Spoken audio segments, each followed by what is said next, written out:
everyone, my name is Andra Stanoiu and you're listening to the Healthy Debate Show on UK Health Radio and podcast.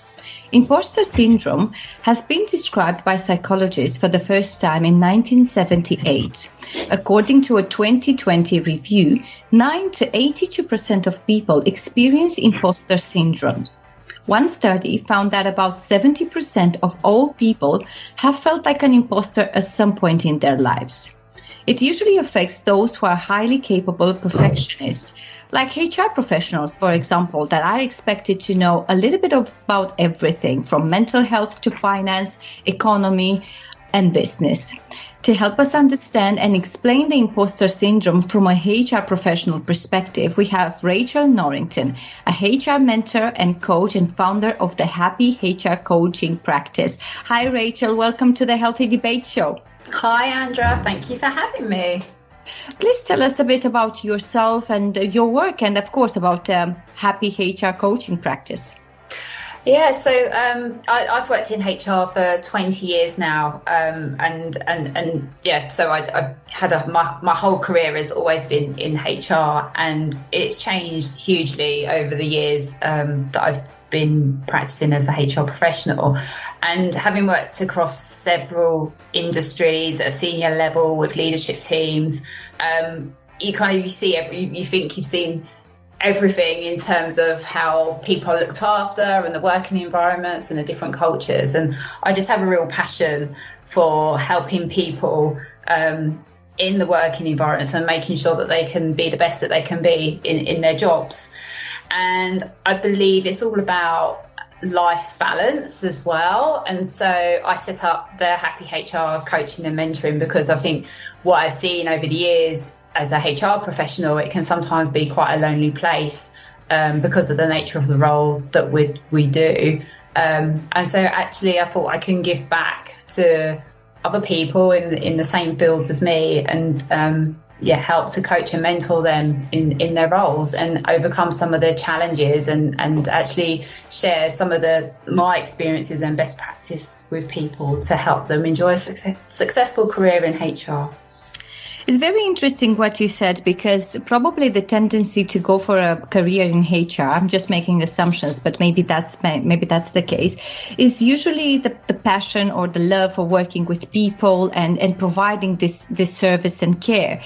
But then you also said that it can be quite a lonely place. So I'm just trying to understand what attracts you the most to this type of role in HR.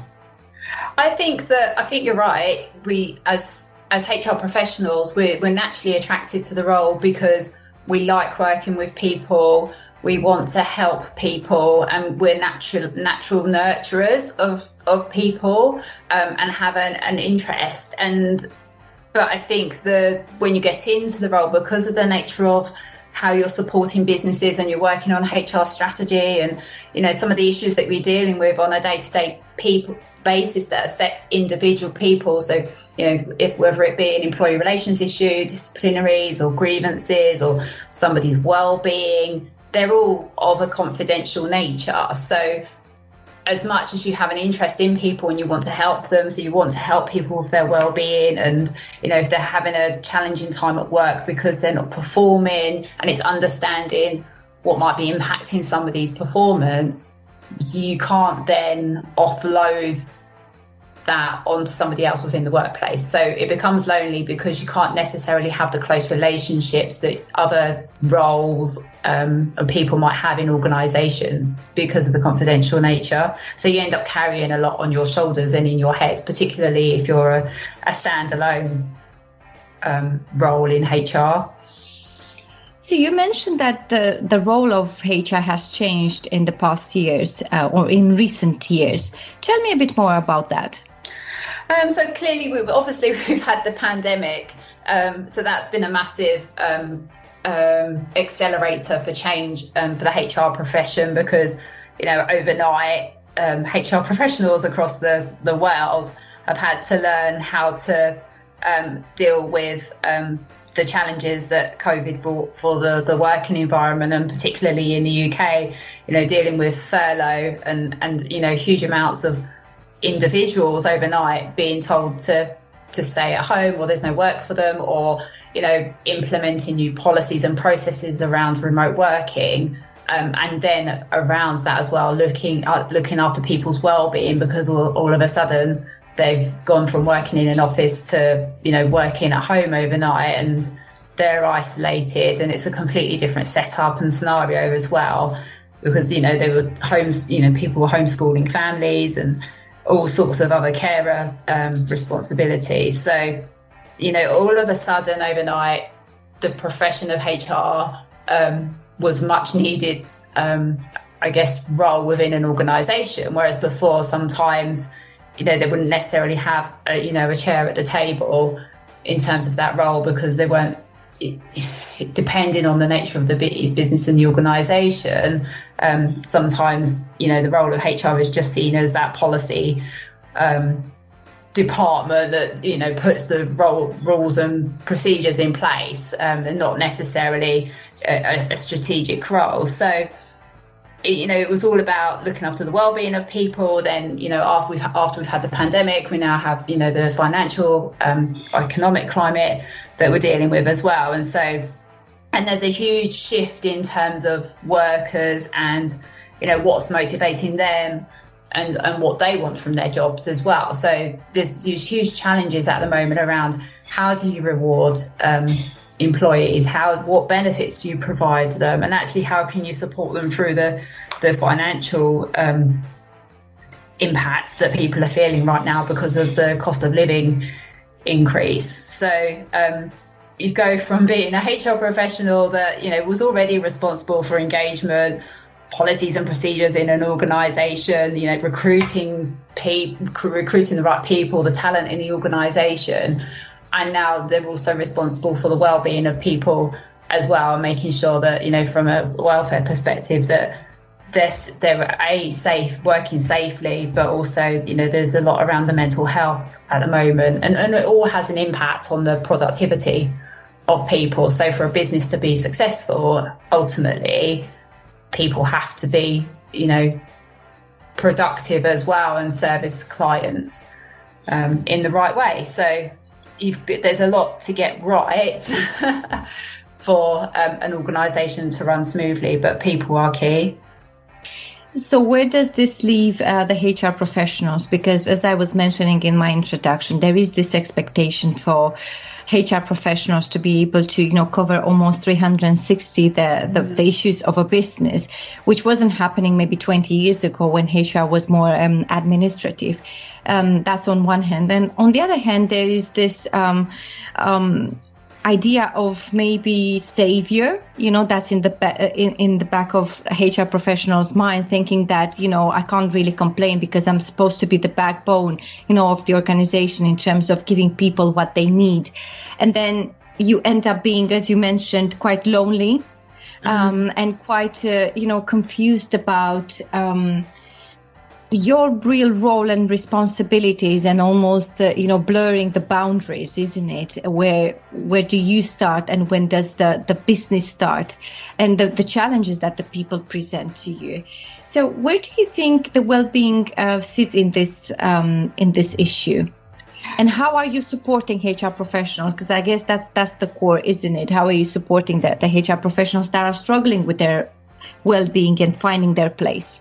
Yeah, and I think that I was reading a report recently, and it was Sage's The Changing Face of HR, and they found of the people that they surveyed, 2/3 of the HR professionals are thinking about leaving the industry, and 81% feel burnt out. And I think that's quite for me, that's quite a sad statistic, because HR is a great career to have, and there's so many opportunities when working as a HR professional, and it's really sad that people have got to the point where they're thinking about leaving the profession because of the stresses that they're experiencing in their roles. The impacts that they have is that because sometimes it can be such a reactive role. You go into the profession, I think sometimes thinking, actually I can make a real difference here. But depending on the organisation, sometimes you can get caught up in, some of the bureaucracy. And obviously, it depends on what's going on within a business. So you could be involved in, restructuring and making people redundant, and that, obviously having an impact on individuals' lives. That's not a nice feeling to be dealing with when you're kind of putting those plans together. And I think sometimes, HR get a bad rap because from a business, an employee perspective, because there isn't necessarily an understanding around what the role of HR is, you're seen as the HR police, or HR have made that decision. Yeah. So it's all about, it's all seen as HR have made that decision. Actually, no, it wasn't HR that made the decision. There's been a consultation with the business leaders or the relevant people that were involved in the decision making process. HR are there to help facilitate that process and provide the right advice and support to make sure that people are treated fair and equally. And I think that can lead to overwhelm for HR professionals, and also, like I said, you can be lonely. So can you carry those ideas around in your head, or the weight of that on your shoulders, because you can't necessarily hand that over to somebody else. And I think because of that, it leads to those feelings of self-doubt, in terms of the advice and support that as a HR professional that you're giving to a business. And there isn't always a black and white answer. There isn't always right, this is absolutely the right way to do things, because of the way legislation is. So it's understanding employment legislation and being up to date with that, and understanding how to apply that then in relation to the policies and procedures that you have in the workplace to make the right decisions. And I think that's then, as a result of all of that and everything else that is going on externally for an individual, in their own personal lives as well, that's where the feelings of imposter syndrome start to rise. So, and particularly as well, the people that I've worked with in HR, they've generally been new to HR as well. So they had this feeling of, I've got to do everything, because when you work in the profession, you're seen as that go-to person. You are kind of like expected to know the answers to most things, but it's more about understanding, okay, who are the right people to go to, and being able to, facilitate a conversation. And so I think it can be quite overwhelming for people at times when you're first into the role. So I help them by giving them that space and someone to talk to that's independent to the business, where they can offload and talk about some of the issues that they're facing, and help them to find the solutions that they need to take back into the business. And I believe that quite often, the people that I work with, they always have the answers within them. But it's just being confident enough sometimes to go back to the business and say, actually, this is the route that I think we need to take. So it's being able to talk it through, get the clarity that they need, and that thinking space with another HR professional to help them kind of find the solutions and move forward with the right actions. And through that, then they become more confident, because the more they can take the steps forward, the more they feel confident in the role that they're doing. I think it can be quite hard, especially if you're a standalone HR person, when you're working with a leadership team who don't always agree with what you're saying or suggesting, because they just want to press on with, hitting, I don't know, financially, for example, they just need to hit a number to get the business to profit, or they just want to secure a client, or a client's not happy with a particular person within the team, and so they just want to sometimes just want to find a way to exit that person from the organisation. It's not always as simple as exiting someone from an organisation. It's understanding, well, what are the reasons why does that client not like that person? What's going on there? Is there some kind of discrimination going on? What's the why is there a problem? So, and that, so I think from a HR perspective, helping them to work through those thoughts, ideas within their own minds helps them then to recognise their own feelings when they might be feeling uncomfortable, and how to deal with that so that they don't, because it's an important part of the growth in terms of the career is, getting comfortable with the uncomfortable. I really like that quote. Because I think it does summarize the job, isn't it? It's about how you explain merging the agendas, of the business, HR agenda with all the other agendas in the business, is making sure that you're available for people enough for them to feel comfortable and be engaged, but enough also to be objective. So I think it's very, very difficult to strike a balance, the right balance, especially when you are at the beginning of your career. So from my perspective, from what I'm hearing, in terms of the services that you're providing, I think it's great that you took on this role and this responsibility to coach HR professionals.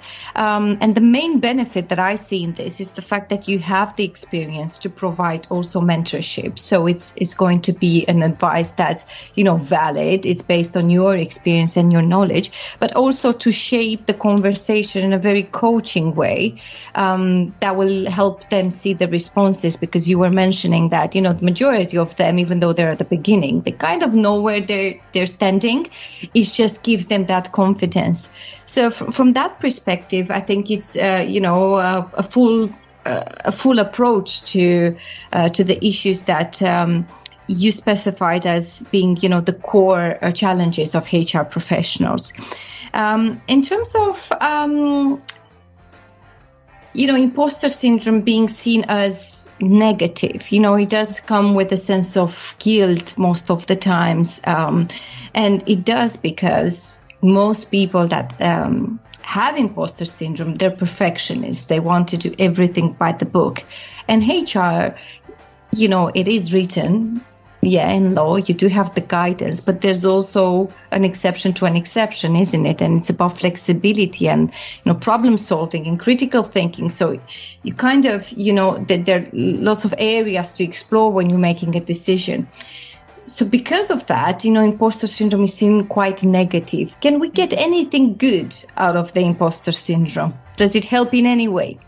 Absolutely. I think there's a lot of talk around imposter syndrome, and I think we automatically go within and think, oh God, imposter syndrome, that's a bad thing.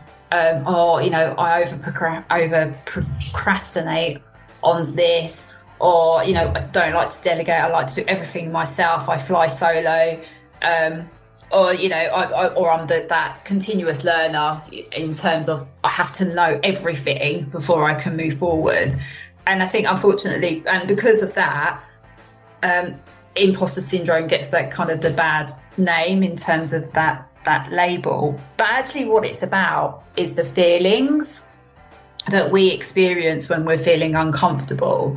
So I think the positive of imposter syndrome is actually, once we have recognised why we feel what we feel when we feel it, actually we can turn it into a positive. It can become your superpower. Once you can understand and you can develop techniques then to support yourself. So, if you know that you're a perfectionist, well, that's not a bad thing, because we need people in the workplace that, respect quality and standards. And so being a perfectionist, that particular person in your team will always make sure that they dot the I's and cross the T's. So there's a role for people to play depending on kind of how they deal with that. And I think that actually imposter syndrome, you can flip it around and it becomes a positive then, and you can learn to play to the strengths of the people in your team in relation to that, by identifying where they maybe feel that, oh God, I've got that self-doubt around myself, or actually I like to do things on my own. I don't always want to be a part of a team. There are some people that just want to kind of go off with a project, run with it, and just get the job done. And there is a time and place for that. but it's also understanding that, sometimes you need to come back into what those feelings are. And Dr. Valerie Young, she identified 5 types of imposter syndrome. So she identified the expert, perfectionist, the natural genius, the soloist, and the superhero. And I think if we all understand what that means in terms of those kind of personalities, actually we can all relate to those in one form or another. And I think we all suffer with imposter syndrome at some point in our lives, whether we're male or female, depending on what's going on, because it can either be that reoccurring pattern that we've never really identified.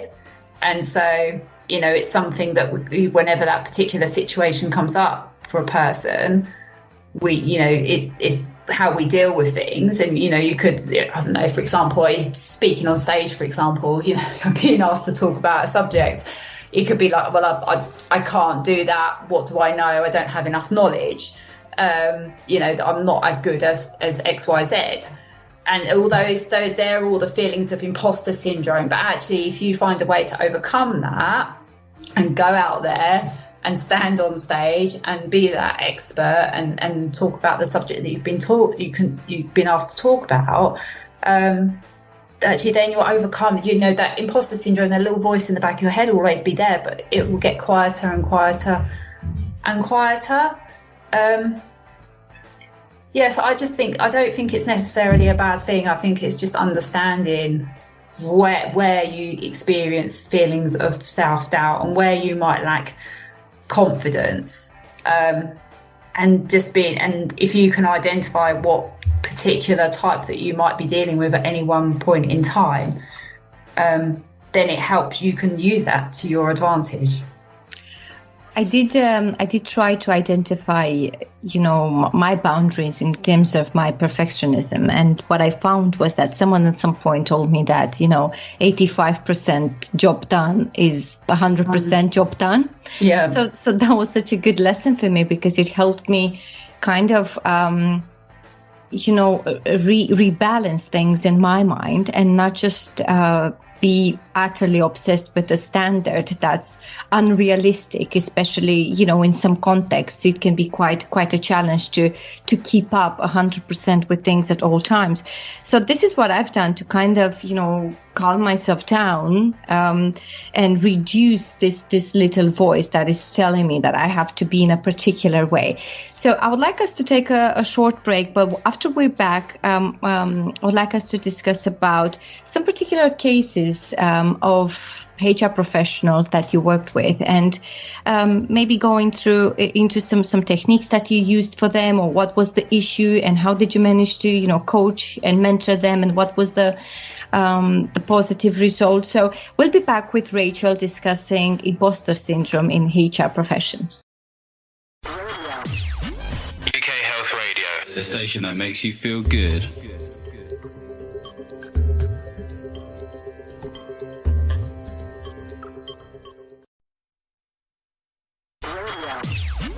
UK Health Radio, the station that makes you feel good.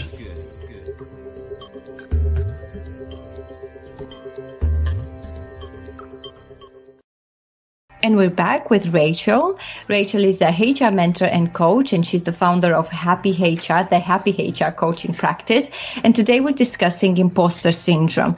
Rachel, I was kind of giving you a bit of an insight of the techniques that I've used in the past to rebalance my thoughts and bring myself into a more functional type of thinking rather than very obsessed for perfection. Tell me a bit about some of your cases, your clients. I didn't mean to call them cases. It just sounded wrong, isn't it?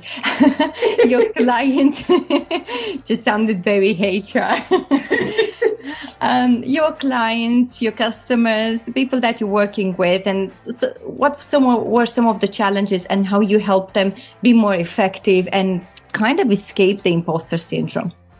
Yeah, so I think what I find is that one particular client, she was new, she'd been recently newly promoted, and there was there was a lot of self-doubt in there and confidence in terms of the role that she'd stepped into, and also self-comparison to people that she viewed as more experienced than herself. And so we worked on with her in particular. I used to work with her in terms of her language. So she used to be quite negative about how she talked about herself, and some of the, you know, kind of how she would go about doing things. Oh, I'm not as good as them, or, you know, I look at them and they're doing X, Y, Z, and I'm not doing that. And I spent time working with that particular client around, okay, well, what's your role? What's that person's role? And identifying kind of the differences, and actually helping her to understand that the role that she was in within the HR team was different to the person that she was comparing herself to. So actually there's no kind of, there's no comparison there, because the role was completely different. And then talking about, okay, well, the language that she was using for herself, and understanding kind of, you know, that negative voice where we tell ourselves we can't do something, and started to kind of reframe the language that she was using, so that she was then starting to be more confident in herself and in her role, and how she managed different situations that she faced at work, particularly when she was going in. She had a new line manager as well, and she had two line managers. So she had one that was worked abroad, and another in the UK, and so just being able to kind of work with those line managers in the right way, and understanding actually what their perspectives are. So she used to, you know, the natural assumptions that we make as individuals as well.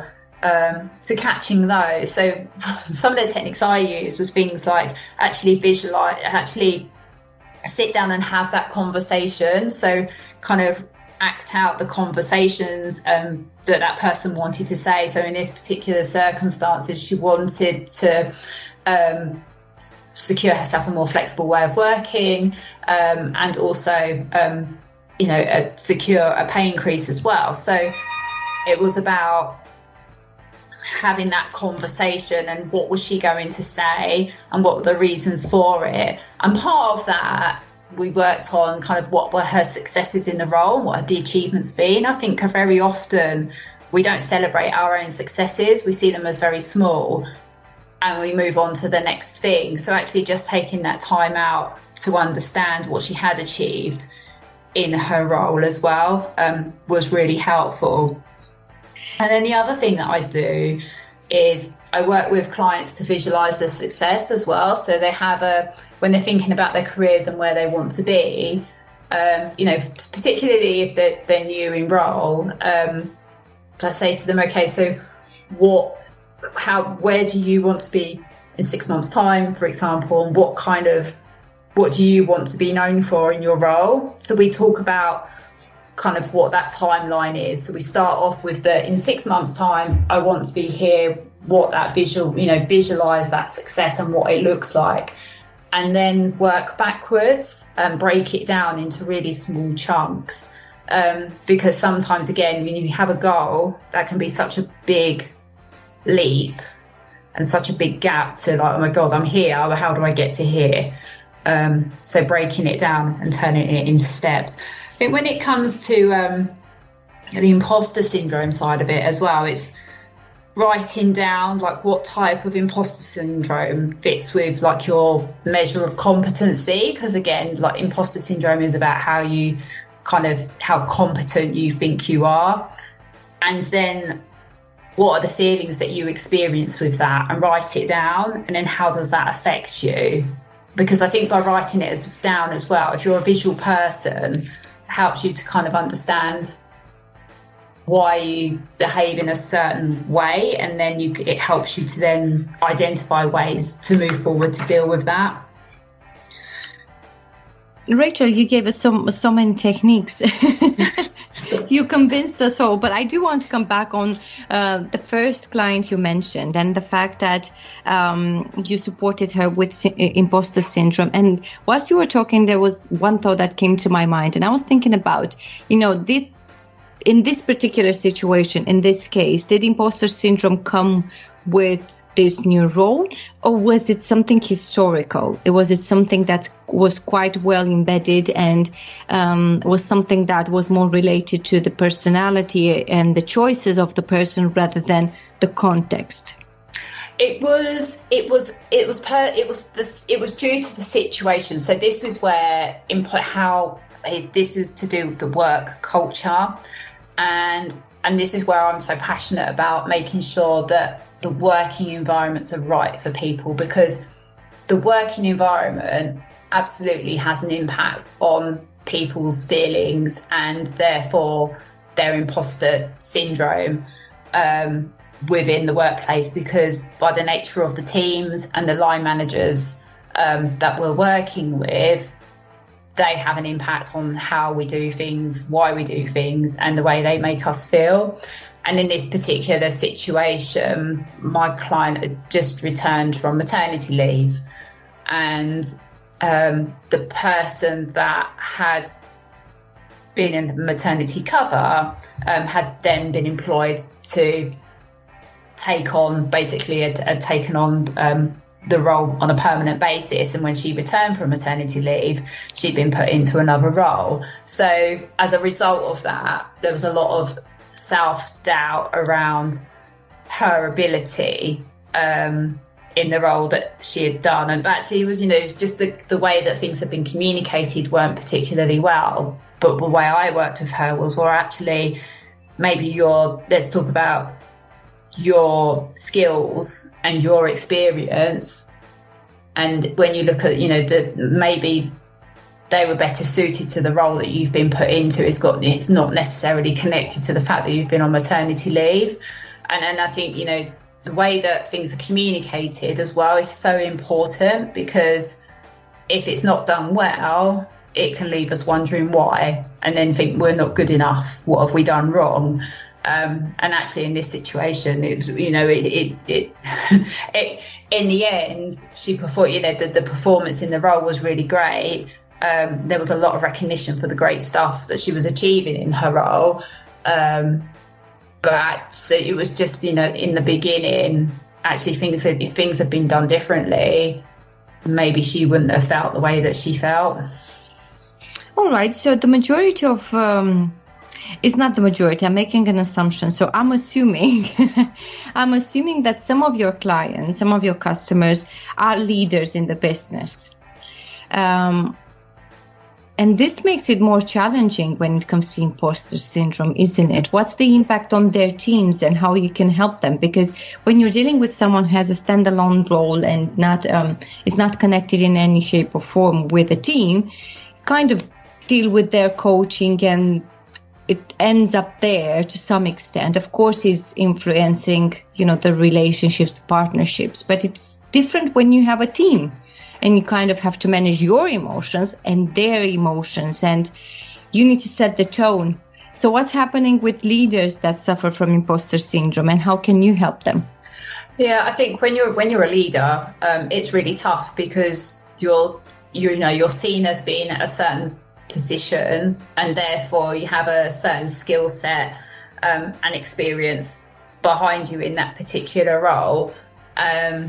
And so when you're experiencing feelings of imposter syndrome, that can be really tough to deal with, because you feel like you can't show that vulnerability. I think that the workplaces are changing now, in that, people are starting to, as a leader, it's recognised that to show vulnerability, we're only human at the end of the day. So people, that there is that there, but I still think there's a lot to be done. And the impact as well is, for example, if you are I had a client, who was really a perfectionist in everything that she did, and she used to take a long time to put together presentations for the board and things, and she had a team member underneath her who dealt with the kind of the employee relations. but my client at the time, when we were talking about her workload and trying to find some balance for her in terms of her working life and her home life, it turns out she was taking things off of her team member because she was concerned about the quality of the way a letter might be written. So rather than feeding back to the team member, she would just do it for her effectively. And so we had a whole conversation around that. The appraisal was coming up for the individual, and I said, well, actually, how do you think that might be making your team member feeling? And she said, oh, I hadn't really thought about it from that perspective. And actually, she then went away after our coaching session and had a conversation with the team member about, like how's she feeling in her role at the time. And they kind of identified another way to deal with things. So they looked at getting her a buddy in the organisation so that then this team member could grow in her role. The line manager could go and do her job, but actually also still delegate her to-do list, which gave her more balance in her working day because she wasn't then trying to do the job of two people. So yeah, it can have it can actually have a massive impact on teams as well. Because there's, that leader, if they're trying to control everything because they're worried or concerned about how things are going to reflect on them in terms of that responsibility for the productivity of the team or the success of a particular part of a business, they can be taking things away from their team, which means they're not getting the job satisfaction or the career growth that they're looking for. So absolutely, and I think that's the biggest challenge, isn't it? Marrying the two and making sure that your imposter syndrome doesn't feed your team in any way, because once they sense that they don't trust you or they don't trust the trust you have in yourself, even if it's subconscious, isn't it? It starts breaking the loyalty contract, isn't it, and the psychological contract, and there's a bit of doubt that settles there. So Rachel, let's take a few minutes of break, and then once we're back, I want us to go back on one of your previous ideas regarding work-life balance for HR professionals. So we'll be back with Rachel Norrington in a couple of minutes. UK Health Radio, the station that makes you feel good.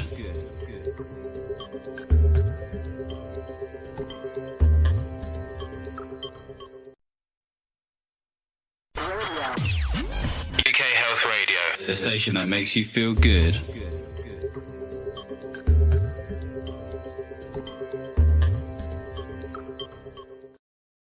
And we're back with Rachel. We're discussing imposter syndrome. Rachel is a HR professional, a HR coach and mentor, and she's the founder of the Happy HR. Rachel, tell us about work-life balance. Can HR achieve this? Because from my perspective and from what I've heard today, it feels a bit like they're not really counselors or psychotherapists, but there is a lot of emotional stress and a lot of emotions to manage and dynamics there in terms of relationships in the business on top of the day-to-day work. So is there such thing as work-life balance for HR professionals? I would say I like to call it life balance, because I think we quite often, by calling it work-life balance, we separate work from life, and actually work is part of our life. Shouldn't we, Rachel? I'm confused now. I wasn't expecting that. Well, work is part of our life, isn't it? It is. We go to work. We choose. We choose a profession. And hopefully we enjoy what we do 90% of the time. But within that we have life, as we have everything else that goes on in our life as well. So I do think that sometimes when we separate work from life, that can cause an issue for us, because I do believe that the working world is changing. I think it's about having the right boundaries in place to make sure that we have we are living our best life possible. So, and that's where I came up with the Happy HR, because I think as a HR professional, it's important that we know where our happy place is and that we're happy in our roles. And I think that we can get so caught up in our jobs because we care and we do take everything on, that actually we give away all our boundaries. And that's where then HR professionals become unhappy, because it becomes, we take all those feelings and emotions home with us and don't always have an outlet to deal with that. And it then builds up over time and obviously has an impact on our own well-being. So that's where I work with people to talk to them about, okay, well, what does life look like for you? What boundaries do you need to put in place? And that could be diary management. So where I'm working with clients with young children, for example, it's what's important to them at the end of the day is being able to switch off that laptop, go home and do bedtime and story time. And then put their children to bed, or I worked with one client who wanted to increase her working day but didn't want to lose that admin day. So we talked about, okay, well, let's keep that day as an admin day, but you put the boundaries in place with the leadership team and tell them that this is a non-meeting day, but you're available to take calls and things, but actually you're focusing on the strategy and the things that they're asking you to do to support the business. So I think there's just different ways of looking at it in terms of that life balance. But you made me change my mind, so I will use life balance moving forward. You've convinced me. Oh, good. Well, Rachel, it's been so great, spending time with you and talking about imposter syndrome. I think it's so important for so many professions, and but especially HR, due to the nature of the beast. Tell us, where can we find you on social media? I know you have a great website. I know you're having some programs that you're considering with your customers. So tell us a bit about that. Yeah, so I like to think of the coaching and mentoring support that I give as a bit like going to a spa. So I do.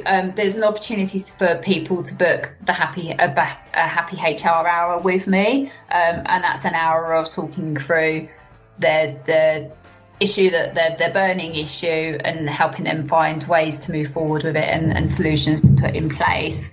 I liken it to a spa, because you go in feeling really stressed and harassed and by the end of it you come out and you feel relaxed, and you feel reinvigorated and motivated and energized to take on